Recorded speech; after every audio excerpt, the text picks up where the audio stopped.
नमस्कार दोस्तों, मैं अखिलेश एक बार फिर आपसे अपने चैनल पर जुड़ता हूं। चलिए दोस्तों, आज हम लोग बात करेंगे अपने जो इंपॉर्टेंट आर्टिकल पढ़ रहे थे उसके भाग 17 में, यानी कॉन्स्टिट्यूशन का जो हमारा भाग 17 उसमें पहुंच गए हैं। आज हम बात करेंगे राजभाषा यानी लैंग्वेजेस के बारे में। ठीक है, लैंग्वेजेस क्या है, भारत की राजभाषा क्या है, उसके बारे में बात करेंगे।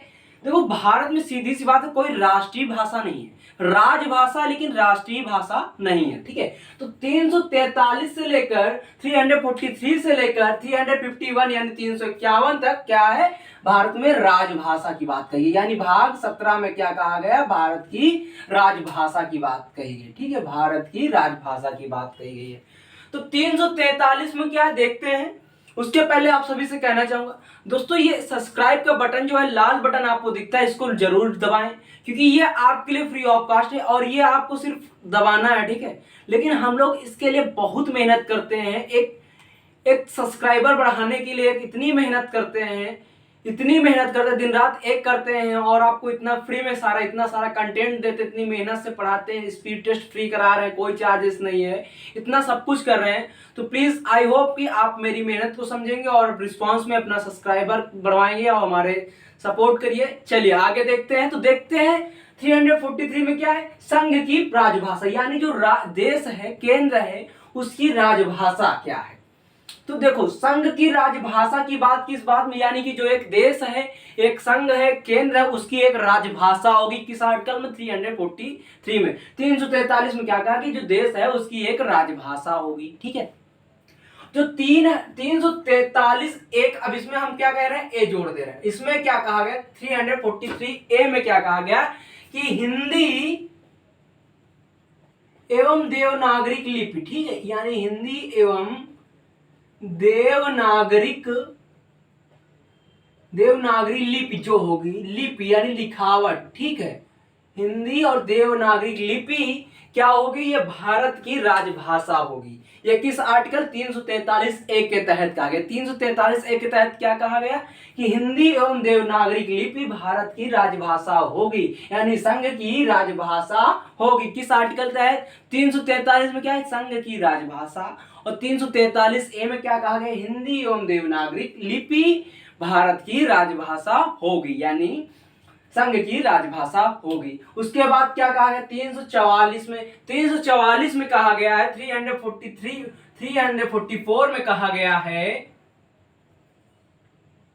344 में कहा गया, राजभाषा के संदर्भ में आयोग और संसद की समिति। ठीक है, राजभाषा के संदर्भ में आयोग और संसद की समिति, यानी कुछ कमीशन बनाए जा सकते हैं, कुछ कमेटी बनाई जा सकती है, किसके, राजभाषा के संदर्भ में। इसमें विचार करने पे, इसमें विमर्श करने पर क्या क्या बात कहेगी, राजभाषा के संदर्भ में आयोग एवं संसद की समिति। आयोग यानी कमीशन और समिति का मतलब यानी कि कमेटी बनाई जा सकती। किस आर्टिकल के तहत, 344 के तहत क्या है, राजभाषा के संदर्भ में आयोग और संसद की समिति। ठीक है, बनाई जा सकती है। वहीं पर देखो, ये तो हुई संघ की बात, यानी कि 343 और 344 का मतलब क्या है, संघ की बात। अब 345 से लेकर 347 तक हम क्या बात करेंगे, राज्य की बात। उसके बाद हम बात करेंगे उच्चतम न्यायालय, हाई कोर्ट यानी कि उच्च न्यायालय की कुछ अधिकारी भाषाएं, उनके बारे में बात करेंगे। उसके बाद कुछ जो विशेष मतलब कुछ विशेष पत्र लिखे जाते हैं, उनके बारे में बात करेंगे। उनकी कुछ भाषाएं होती, इसको हम 4 भागों में बांट सकते हैं। सीधी सी बात है, अगर राजभाषा को देखें तो संघ की भाषा, राज्य की भाषा, उच्चतम न्यायालय की भाषा और कुछ विशेष भाषाएं। ठीक है, उनके बारे में हम चर्चा करेंगे। तो आगे देखते हैं।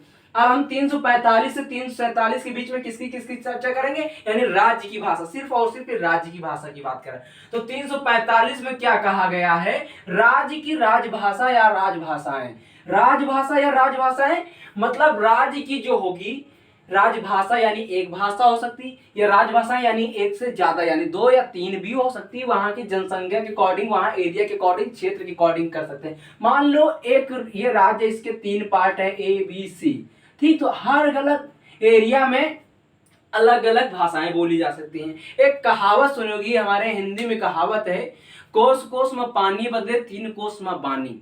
कोस कोस में पानी बदले 3 कोस में बानी, यानी कि हर एक कोस में, यानी एक कोस मतलब 3 किलोमीटर में पानी का टेस्ट बदलता रहेगा, और हर 3 कोस मतलब 9 किलोमीटर में बानी, बानी मतलब आपकी आवाज, यानी कि लैंग्वेजेस बदलती रहेंगी। तो उसी भाषा पे उसी की तर्ज पे ये बात आप समझ सकते हैं कि राज्य की राजभाषा या राजभाषाएं, यानी कि अब आप कहते हो भैया संघ में क्यों नहीं हुआ, तो संघ में यानी कि पूरा एक देश की बात हो रही है, तो देश में एक ही भाषा होगी, यानी 50 भाषाएं चला सकते हैं, तो आप ऑफिशियल वर्क कैसे करेंगे। लेकिन राज्य में ये भाषा आम नागरिक के बीच में बोली जा सकती है, उसको राष्ट्रीय दर्जा उसको राजकीय दर्जा दिया जा सकता है, यानी राज्य के स्तर पर दर्जा दिया जा सकता है, ठीक है। इसलिए राज्य की राजभाषा या राजभाषाएं, ठीक है। तो कहावत याद रखना 345 में, एक कोस में पानी बदले 3 कोस में बानी, ठीक है, ये अपने कहावत है, ठीक है।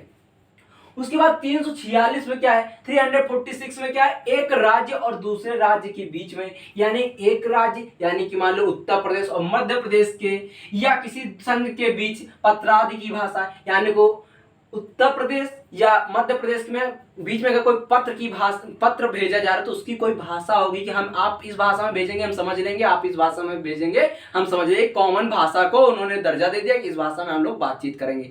अगर वही चीज राज्य और स्टेट के बीच में, राज्य और यानी स्टेट और सेंट्रल के बीच में हो जाती है, ठीक है, कि एक राज्य दूसरे राज्य के बीच या किसी संघ के बीच पत्रादि की भाषा, यानी कि या किसी संघ के बीच, यानी कि एक राज्य या दूसरे राज्य के बीच, यानी एक स्टेट से दूसरे स्टेट के बीच में जब कोई पत्र की बात होगी, पत्र से द्वारा बातचीत चल रही होगी, तो उसमें कोई भाषा कॉमन रख ली जाएगी, दोनों राज्यों के बीच में कॉमन भाषा रख ली जाएगी, ठीक है, उसके द्वारा। और उसके बाद किसी संघ के बीच पत्रादि की भाषा, अब ऐसे उत्तर प्रदेश है, तो उत्तर प्रदेश में ज्यादातर क्या है, वैसे तो इंग्लिश में बाई सब कुछ, कोर्ट अगर कोई जजमेंट दे रहा है तो इंग्लिश में दे रहा है ये सब, लेकिन जैसे कि उत्तर प्रदेश की भाषा हिंदी हम लोग ज्यादा से जानते हैं, ठीक अच्छी तरीके से।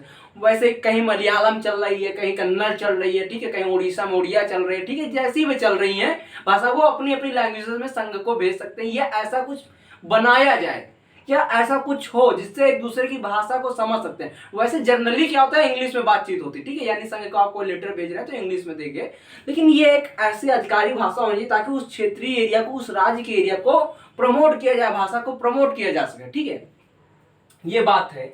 तो 346 में क्या, एक राज्य और दूसरे राज्य के बीच या किसी संघ के बीच पत्रादि की भाषा, यानी पत्रादि मतलब कि जो लेटर लिखा जाए उसकी भाषा कोई ना कोई फिक्स होगी, तभी हम एक दूसरे की बात को समझ पाएंगे, ठीक है। एक बात ऐसे समझ लो, नहीं समझ पाए अब पूरी बात बोलो, ऐसे समझो। मान लो तुम्हारी गर्लफ्रेंड है, तुम यूपी बोर्ड से पढ़ने वाले हो और बंदी आईसीएससी बोर्ड, सीबीएसई बोर्ड, ठीक है, यानी वो आईसीएससी बोर्ड, भाई धड़ाधड़ इंग्लिश मार रही, तुम कैसे करोगे, तो अब तुमको यार क्या पढ़ना, उससे कांटेक्ट करने के लिए थोड़ा सिस्टम तो करना पड़ेगा ना, तो तुम ही क्या करोगे, तुम ही झुक जाओगे, क्योंकि मोस्टली क्या होते हैं लड़के झुकते हैं, तो तुम ही झुकोगे, तुम्हें इंग्लिश सीखनी पड़े, उससे कहोगे यार थोड़ा हिंदी तुम भी थोड़ा सीख जाओ यार, तो थोड़ा हम लोग कॉमन मतलब समझदारी वाली बात है, ठीक है, इसलिए आप लोग दोनों आपस में समझौता कर लेंगे। उसी तरह यहाँ पे भी समझौता है, एक ऐसी कोई कॉमन लैंग्वेज चुन लेंगे कि थोड़ी इंग्लिश थोड़ी हिंदी, बात खत्म, बात बराबर। वही चीज जैसे तुम्हारी बातचीत हो रही, कन्वेंशन हो रहा है, कन्वर्सेशन हो रहा है, वैसे इनका भी होगा, ठीक है, वही चीज है।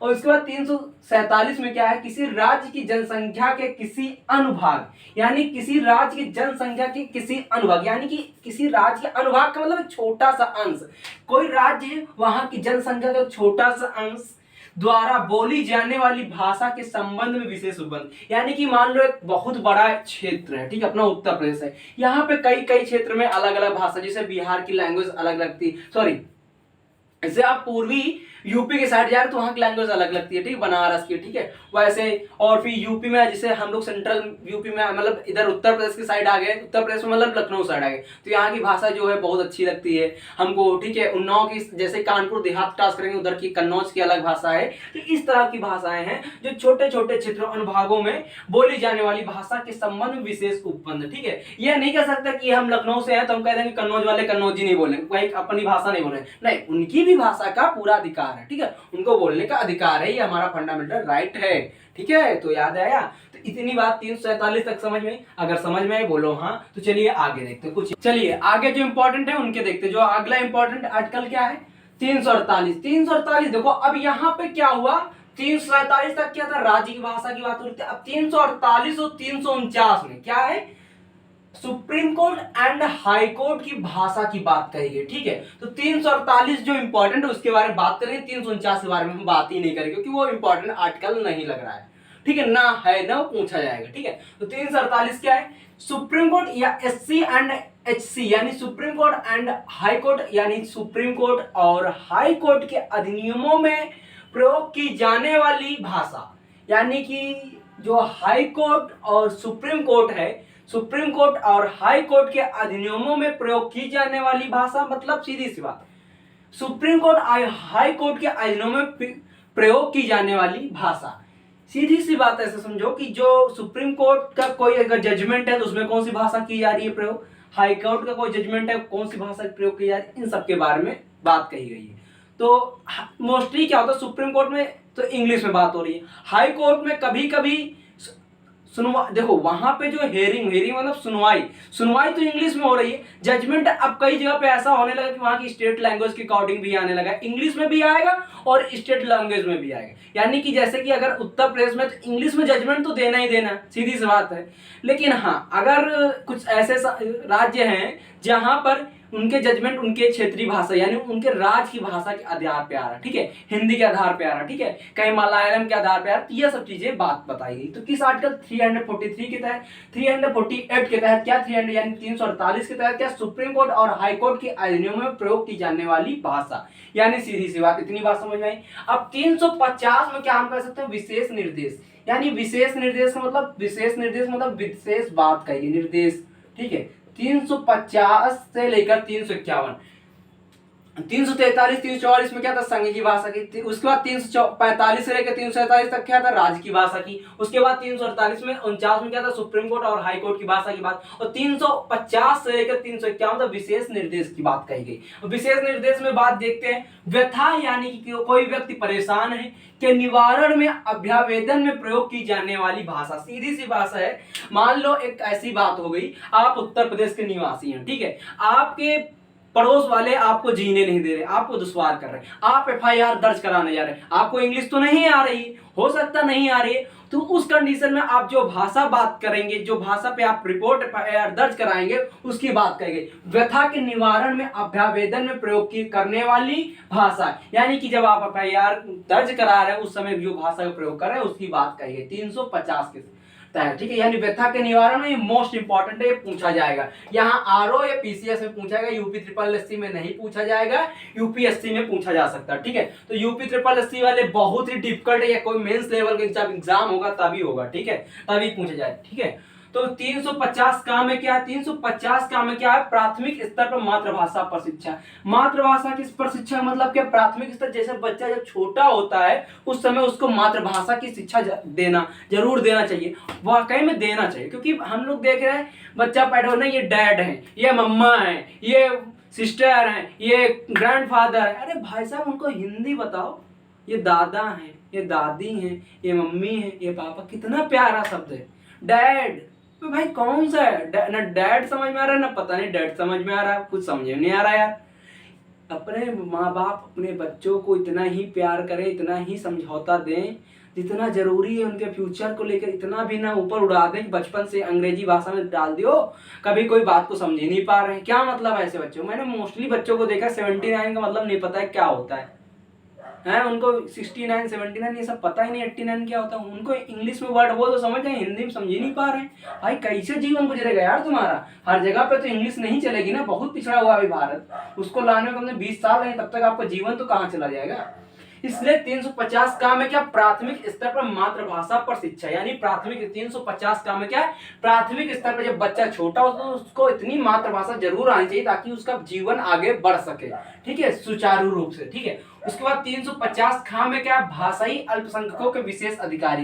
भाषाई अल्पसंख्यकों यानी कोई एक ऐसा क्षेत्र जहां पे कुछ ही भाषा के लोग रहते हैं, यानी एक विशेष भाषा के लोग रहते हैं। मान लो ये एक पॉइंट हो गया, इस पॉइंट पे सिर्फ कुछ लोग 10 से 15 लोग रहते हैं, ठीक है, एग्जाम्पल ले रहे हैं, ठीक है। तो ये क्या, अल्पसंख्यक दो कैटेगरी, एक तो कास्ट समुदाय के अंतर्गत आते हैं अल्पसंख्यक, ठीक है। और एक क्या आते हैं, भाषाई आधार पे अल्पसंख्यक आते हैं। तो जब भाषाई आधार पे अल्पसंख्यकों के विशेष अधिकारी, तो इसमें क्या होगा, उनके विशेष अधिकारी बनाए जाएंगे ताकि उनकी अपनी भाषा जो है, अपनी लैंग्वेज, उसको कोई सपोर्ट मिल सके, उसको कोई दर्जा मिल सके, उसको वो अपनी भाषा को कम से कम अपने क्षेत्र में तो चला सके, इसलिए विशेष अधिकारी की बात करिए। तो 350 खा के तहत क्या है, भाषाई अल्पसंख्यकों को विशेष अधिकारी। उसके बाद 351 में क्या है, हिंदी भाषा के विकास के लिए विशेष निर्देश। हिंदी भाषा के विकास के लिए विशेष निर्देश, देखो इतनी बात समझ लो, 351 क्या, हिंदी भाषा के विकास के लिए विशेष निर्देश। सीधी सी बात है, ये मेरी, आप कुछ भी कहें, ये मेरी दुश्मनी कह ले, कुछ भी कह ले, मुझे कुछ नहीं समझ में आता है। बस मैं इतना जानता हूं, अगर जब आप हिंदी भाषा को इतना प्रमोट करना चाहते हैं, इतना कुछ सब कुछ करना चाहते हैं, तो हाई कोर्ट में, सुप्रीम कोर्ट की हेयरिंग जो सुनवाई हो, तो इसको इंग्लिश में क्यों, हिंदी में करो, क्यों इंग्लिश में कर रहे हो, ये एक मुद्दा है। अगर आप इसके बारे में कुछ अपना राय देना चाहते हैं, नीचे कमेंट बॉक्स, व्हाट्सएप पे कहीं बताएं, ठीक है।